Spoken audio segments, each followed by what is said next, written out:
कहानी एक ऐसे डॉन की जिसने कभी एक गोली तक नहीं चलाई थी। उसके खिलाफ किसी अदालत में कोई जुर्म साबित नहीं हुआ। उसकी हनक फिल्मी दुनिया से लेकर मुंबई के हर एक गली में थी। उसे सफ़ेद डिजाइनर सूट पहनने और मर्सिडीज की सवारी करने का शौक था। उसके हाथ में विदेशी सिगरेट और सिगार दिखाई देते थे। ऐशो आराम उसकी जिंदगी का शकल बन गया था। मशहूर डॉन वरदराजन भी कभी जिसके इशारों पर नाचता था, उस शख्स का नाम हाजी मस्तान था। नमस्कार, मैं संजय पांडे और आप देख रहे हैं खूटा की खास सीरीज गैंगस्टर, जिसमें आज हम बात करेंगे हाजी मस्तान के बारे में, जिसको मुंबई का पहला डॉन भी कहा जाता है। 1 मार्च 1926 को तमिलनाडु के कुडलोर में जन्मे हाजी मस्तान मिर्जा के पिता हैदर मिर्जा एक गरीब किसान थे। हैदर मिर्जा के घर में हालात बहुत खराब थे। 2 दिन तक घर में खाना नहीं बना था। तब हैदर मिर्जा ने आखिरकार बाहर जाकर पैसा कमाने का मन बनाया। 1934 में मस्तान के पिता उसे लेकर पैसा कमाने मुंबई आ गए। कई काम करने के बाद कॉफेड मार्केट के पास बंगाली टोला में साइकिल रिपेयरिंग की एक दुकान खुली। दुकान पर बैठा 8 साल का मस्तान सड़क से आने जाने वाली बड़ी बड़ी गाड़ियों और आलीशान इमारतों को देखता रहता था और यहीं से उसको गाड़ियों का चस्का लगा। मुंबई आए हुए उन्हें 10 साल बीत चुके थे। हालात अभी भी पहले से बेहतर नहीं थे। इसी बीच साल 1944 मस्तान की मुलाकात मुंबई में गालिब शेख नाम के एक आदमी से होती है।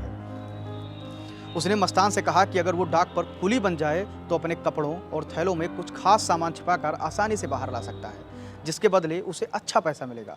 मस्तान को उसकी बात पसंद आई और उसने डाक में कुली के तौर पर काम करना शुरू किया। 40 के दशक में विदेश से जो लोग इलेक्ट्रॉनिक सामान, महंगी घड़ियां व सोने चांदी के गहने लेकर आते थे, उस समय इन सामानों पर भारी टैक्स लगता था। इसलिए डाक पर तस्करी करना बड़ा फायदेमंद का सौदा होता था। मस्तान गुपचुप तरीके से तस्करों की मदद करने लगा। विदेशों से सोने के बिस्किट और तस्करों का बाकी सामान मस्तान अपने कपड़ों और थैलों में छिपाकर डाक से बाहर ले जाने लगा।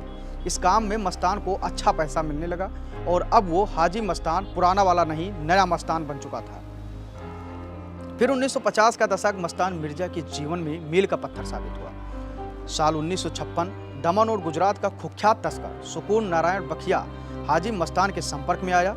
दोनों में दोस्ती हुई और साथ में मिलकर काम करने की बात हुई। उस वक्त सोने के बिस्किट, फिल्म्स के ट्रांजिस्टर और ब्रांडेड घड़ियों की काफ़ी डिमांड थी। मस्तान और बखिया ने मिलकर दुबई और विदेशों से इस सामान की तस्करी शुरू की।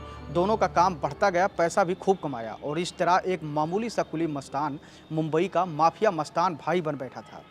हाजी मस्तान की एक और कहानी को बताते हैं और लोग सुनाते भी हैं। कहते हैं कि तमिलनाडु का रहने वाला मस्तान जब 8 साल की उम्र में मुंबई पहुंचा था, पहले साइकिल की दुकान खोली और फिर डाक पर कुली बन गया। यहाँ उसकी दोस्ती एक अरब से हुई जो तस्कर था। एक मामले में वो जेल चला गया और एक पेटी मस्तान के विश्वास पर मस्तान को दे दिया। मस्तान ने उस पेटी को अपने घर लाकर रख दिया और जब वो अरबी जेल से लौटा तो मस्तान से उसने अपनी पेटी मांगी। तब मस्तान ने कहा कि आपकी पेटी सुरक्षित है, मैंने अभी तक आपकी पेटी खोली तक नहीं है। कहा जाता है उस पेटी में सोना भरा था। इसमें से आधा सोना उसने मस्तान को दे दिया था उसकी ईमानदारी को देखकर। उसने मस्तान को अपने धंधे में भी शामिल कर लिया। इसके बाद तो मस्तान की ज़िंदगी ही बदल गई। तस्करी की इस राह पर चलकर वो अमीरी की ऊंचाइयों तक पहुंच गया। हाजी मस्तान वो नाम है जिसे मुंबई अंडरवर्ल्ड कभी भुला नहीं सकता। दाऊद और पठान गैंग को एक करने वाला मस्तान नामी माफिया वर्धा को भी अपने इशारों पर नचाता था। दिलीप कुमार से लेकर संजीव कुमार तक के साथ उसकी मुलाकातें थीं। पूरे मुंबई में अब मस्तान की चलने लगी थी और बड़े बड़े नामी बदमाश गुंडे सब हाजी मस्तान के सामने नतमस्तक हो गए थे। मस्तान का रुआब अपने चरम पर था और पूरे महाराष्ट्र में उसका जलवा था। कहा जाता है कि इंदिरा गांधी तक भी उसकी धमक की गूंज थी। हाजी मस्तान के रुतबे का अंदाज़ा आप इसी बात से लगा सकते हैं कि 1975 में जब आपातकाल लगा तो इंदिरा गांधी के आदेश पर कई लोगों को गिरफ्तार किया गया। मस्तान भी उसमें से एक था। तब जेल में बैठे बैठे हाजी मस्तान ने इंदिरा गांधी को एक चिट्ठी लिखवाया और कहा, जितना पैसा चाहिए बता दीजिए, मैं आपको भिजवा दूंगा, पर मुझे छोड़ दिया जाए। मस्तान के बारे में ये भी कहा जाता है कि इमरजेंसी के दौरान जेल में उसकी मुलाकात जेपी से हुई और इस मुलाकात ने मस्तान की ज़िंदगी बदल दी और उसने राजनीति में आने का मन बना लिया और एक पार्टी बनाकर मैदान में उतर आया। दिलीप कुमार ने इस पार्टी का खूब प्रचार भी किया। उसका इरादा दलित मुस्लिम वोट के सहारे सत्ता हासिल करने का था, लेकिन ऐसा हो न सका। मस्तान ने बीपी सिंह का भी प्रचार किया था और काशीराम बीपी सिंह की तरह ही वह भी राजनीति में आगे बढ़ना चाहता था। वह खुद को बाबा साहेब कहलवाना पसंद करने लगा था। हाजी मस्तान की हनक और रुतबा जब पूरी मुंबई पर थी तब वो अभिनेत्री मधुबाला से भी प्रेम करने लगा था, लेकिन ये प्रेम एक तरफा था। हाजी मस्तान ने बाद में मधुबाला जैसी ही एक लड़की से शादी कर ली और उसके साथ रहने लगा। उस लड़की का नाम जैनाबाई था। हाजी मस्तान ने लगभग पूरी मुंबई पर 20 सालों तक राज किया और खूब नाम, शोहरत व पैसे कमाए। लेकिन अब यहीं से हाजी मस्तान की ज़िंदगी करवट लेने लगी, यानी कि बदलने लगी। एक वक्त ऐसा भी आया जब मस्तान ने तस्करी छोड़कर बॉलीवुड की तरफ रुख किया और फिल्म में इन्वेस्ट करने लगा। ये वो वक्त था जब वर्धाराजन मुदालियर वापस दक्षिण लौट गया था, करीम लाला और पठान गैंग का खेल खत्म होने को था और दाऊद का सूरज चढ़ने लगा था। दाऊद सक्रिय रूप से मुंबई में तस्करी, हत्या व गैंगवार करने लगा था।